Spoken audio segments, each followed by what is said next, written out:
Inoff po nila yung link, hindi po nila kami binigyan ng pagkakataon na mapasali po doon sa session, kaya po hindi po kami nakapag-interpolate. Hindi po kami kasama sa naging usapan, hindi po masyadong klaro. One day lang po ang eleksyon and after that, kailangan po magkaisa tayo, magtulungan tayo. Kung po ang pagkakaalam ko ay nagkameron po ng pagtanggal nga po sa komite ni Bukal Jam bilang finance committee na hawak na napagkaalaman ko rin po na wala pong naging tamang proseso pagtatanggal po sa kanya.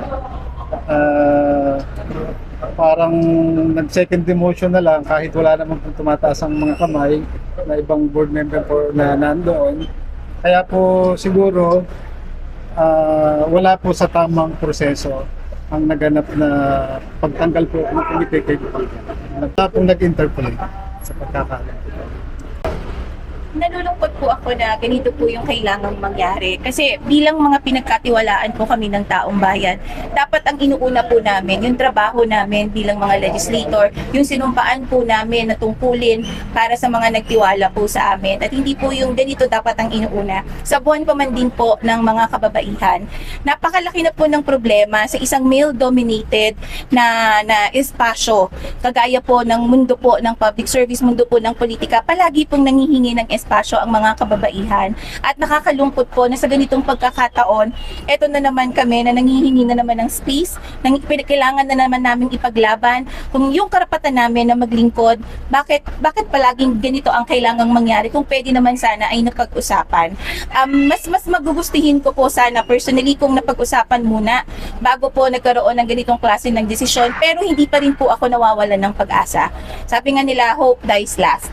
So, may pag-asa pa din po na magkatulungan kasi lagi pong sinasabi sa amin ni Govsol, kailangan lahat tayo nagtutulungan, nagsasama-sama. Hindi uunlad at hindi magiging maayos ang probinsya kung iisang tao lamang ang kikilos. Kailangan lahat po tayo nagtutulungan at nagsasama-sama. So, nandun pa din po yung pag-asa at hindi naman po nawawala yon. Hopefully po, this coming days, mas mapag-usapan po ng mas malalim pa at mas maging malinaw sa bawat isa kung ano ba talaga dapat ang priority natin bilang isang lingkod bayan. Hindi po kami kasama sa naging usapan, hindi po masyadong klaro kung bakit po ito ang nabigyan po ng focus. Siguro po, mas mabuti po kung yung mga nag-motion or yung pong mga tao na mas may raming information po about it ang makasagot.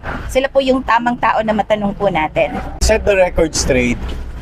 Kahapon po ang naging motion po ni Bukal Boy Zuniga is for reorganization po ng mga committees, which is wala naman pong masama doon, dahil reorganization meaning magkakaroon ng shuffle or palitan ng mga committee chairmanships.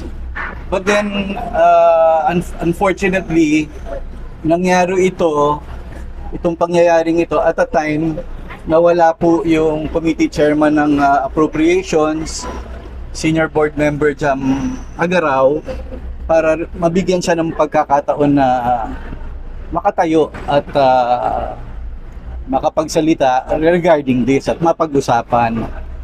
So, katulad ng sinabi ni Burns, I'm hoping na ito naman ay maayos internally in the spirit of pagkakaisa at support sa ating provincial government, lalong-lalo na ngayon na sabi nga ni Governor Sol ay nalalapit tayo sa maaaring krisis na mangyari sa nangyayari po sa Middle East. So, yun po, sineset ko lang po yung record straight, ng motion was for reorganization and not particularly to palitan ang chairmanship. But then after that, after the motion, nakaset na po yung mga committees. Sinit na. Ang nangyari po kahapon, tuwing meron naman po kami session at meron pong mga official business, yung iba pong Bukal member po natin, ay meron pong link for Zoom. Pero ang ginawa po nila kahapon, ilan po kami naka-official business. And dati-dati naman po, kahit 16 na bukal po ang naka-official business. Ako lang po minsan mag-isa na doon sa session hall, ay open naman po yung link. Pero nangyari po kahapon, in-off po nila yung link, hindi po nila kami binigyan ng pagkakataon na mapasali po doon sa session, kaya po hindi po kami nakapag-interpolate. Ako po, ang inyong board member, Rafi Campos, regardless, sabi ko nga, day after, dahil yung po talaga ang tungkulin natin na magsilbi po ng maayos sa ating lalawigan at suportahan ng ating mahal na Governor Sol Aragones. So, sa akin po personally, out po ako pagdating sa politika. Basta gusto ko lang po maglingkod po ng tapat at makatulong po ng husto sa mga programa ni Governor Sol.